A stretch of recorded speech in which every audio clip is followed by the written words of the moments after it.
महाराष्ट्र जलसेवा कर्मचारी महासंघ महाराष्ट्र प्रदेश आणि महाराष्ट्र जीवन प्राधिकरण सेवानिवृत्त कर्मचारी कल्याण संस्था महाराष्ट्र राज्य व जलसेवा अभियंता कर्मचारी संघटना महाराष्ट्र प्रदेश यांच्या संयुक्त विद्यमाने आज कामगार चर्चासत्र व मेळावा संपन्न झाला।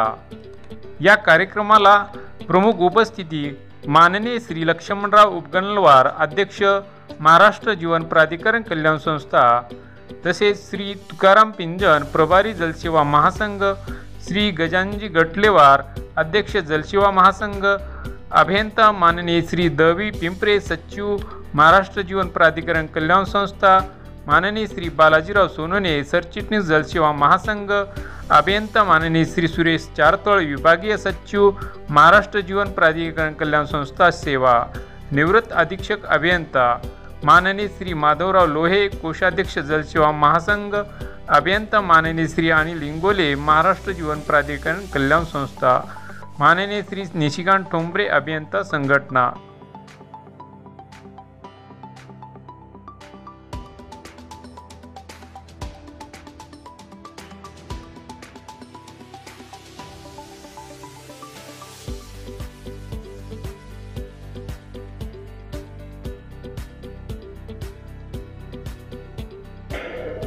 आज नांदेड येथे जल अभियंता कर्मचारी महासंघाच्या वतीनं चर्चासत्र आयोजित केलं होतं। त्या चर्चासत्रात महाराष्ट्र जल अभियंता संघटनेतर्फे आम्ही जाहीर पाठिंबा दिला व पुढील जे काही संघटनेतर्फे निश्चित केला जाईल त्या सर्व कार्यक्रमात जल अभियंता संघटना सहभागी करेल व पूर्ण ताकदीने त्यांच्या मागे उभा राहील। तर आपण आपल्या भाषणाद्वारे महाराष्ट्र जीवन प्राधिकरण म्हणजे कार्यरत कर्मचारी कमी आणि निवृत्त कर्मचारी जास्त याबद्दल आहे। सध्या महाराष्ट्र जीवन प्राधिकरणामध्ये कार्यरत कर्मचारी हे फक्त 25% राहिलेत आणि सेवानिवृत्त कर्मचारी 75% आहेत। त्यामुळं सध्या जे कार्यरत कर्मचाऱ्याची संख्या कमी झाल्यामुळे आमच्या जे कर्मचाऱ्यांचा आवाज असा एकत्रितपणे उठवल्या जायला अवघड जात आहे। त्यामुळं आता आम्ही सर्व संघटनेतर्फे एकत्रित महासंघ तयार केला आहे आणि महासंघातर्फे या येणाऱ्या अधिवेशनामध्ये आमचा आवाज आम्ही उठवू। कर्मचारी कमी झाल्यामुळे कामावर काही परिणाम होतो का? कर्मचारी कमी झाल्यामुळे कामावर निश्चितच परिणाम झालेला आहे, कारण का आमच्याकडे तांत्रिक कर्मचारीच मॅक्झिमम लागतात। ते तांत्रिक कर्मचारीच आता कमी झालेत, ज्यामुळे आम्हाला साईटवर सुपरविजन करणं अवघड जात आहे। शासनाने त्यासाठी आम्हाला प्रायव्हेट एजन्सीमार्फत कर्मचारी उपलब्ध करून देण्याचे प्रयत्न चालू आहेत। महाराष्ट्र जीवन प्राधिकरणाच्या भविष्याबद्दल आपण काय सांगू? भविष्याबद्दल तर शासन उदासीन दिसतंय आमच्या भविष्याबद्दल। म्हणजे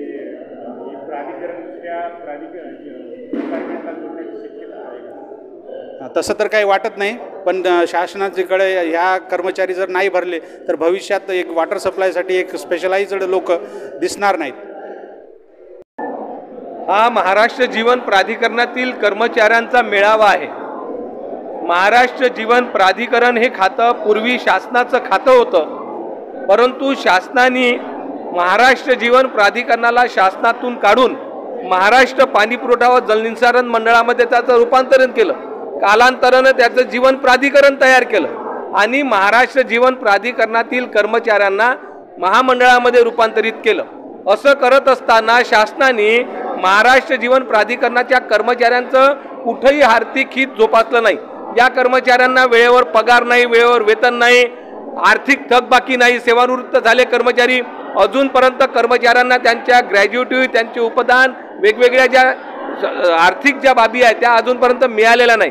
लाखो रुपयाची थकबाकी या सेवानिवृत्त कर्मचाऱ्यांना अद्यापपर्यंत मिळाली नाही। 23/3/2017 मध्ये संघर्षाच्या माध्यमातून कर्मचाऱ्यांनी शासनाला सांगितलं की आम्ही शासनाचे होतो, आम्हाला शासनामध्ये परत घ्या। अशा प्रकारचं आंदोलन जवळपास 2015 पासून तर 2017 पर्यंत आम्ही केलं।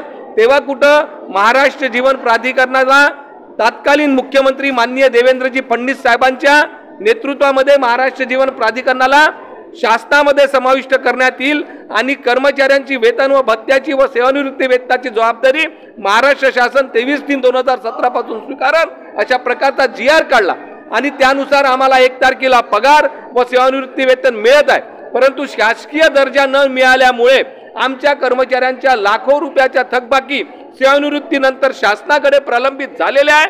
आमचा शासकीय दर्जा आम्हाला परत द्या आम्हाला शासनामध्ये परत घ्या, या एकमुखी मागणीकरिता आमचं हे वेगवेगळ्या शहरामध्ये मेळावे सुरू आहे आणि याचं रूपांतर नागपूरच्या विधानसभेवर भव्य मोर्चामध्ये पुनश्च एकदा शासनाकडे या मागण्या आम्ही करणार आहोत। त्याकरिता या नांदेड मेळाव्याचं या ठिकाणी आयोजन करण्यात आलेलं आहे। आजचा जो नांदेडमध्ये मेळावा झाला हा संपूर्ण मराठवाड्याचा मेळावा आहे आणि आम्हाला महाराष्ट्र जीवन प्राधिकरणातील जे सेवानिवृत्त कर्मचारी, कंत्राटी कर्मचारी, कार्यरत कर्मचारी यांना 7व्या वेतन आयोगाचा जो फरक आहे तो 2016 पासून जो शासनाने जाहीर केला होता तो मिळाला पाहिजे। त्याच्यानंतर वेतन आणि भत्ते हे शासनाच्या अधिकारानुसार मिळालं पाहिजे आणि आम्हाला पुनश्च एकदा शासनामध्ये घेतलं पाहिजे या मागणीसाठी या मेळाव्याचं आयोजन केलेलं आहे आणि हे प्रत्येक सर्कलमध्ये मेळावा घेऊन याचं रूपांतर आम्ही नागपूरच्या अधिवेशनामध्ये भव्य मोर्चाने करणार आहोत। यासाठी हे मेळाव्याचं आयोजन करण्यात आलेलं आहे।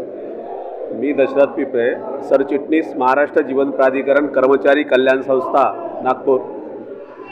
आजचा जो मेळावा आहे तो महाराष्ट्र जीवन प्राधिकरण कल्याण संस्था आणि महाराष्ट्र जलसेवा महासंघ यांचं एकत्रितपणे आपण इथे मेळावा आयोजित केलेला आहे। शासनाने आतापर्यंत आमच्याशी नेहमी एक वेगळी भूमिका आमच्याकरता घेतलेली आहे। आम्ही शासकीय असूनही जेव्हा आम्हाला बोर्डात पाठवण्यात आलं त्यावेळेस सांगण्यात आलं की जे काही लाभ शासकीय कर्मचाऱ्यांना मिळतात ते तुम्हाला सुद्धा देण्यात येतील, परंतु आज आम्हाला प्रत्येक गोष्टीकरता झगडावं लागतं।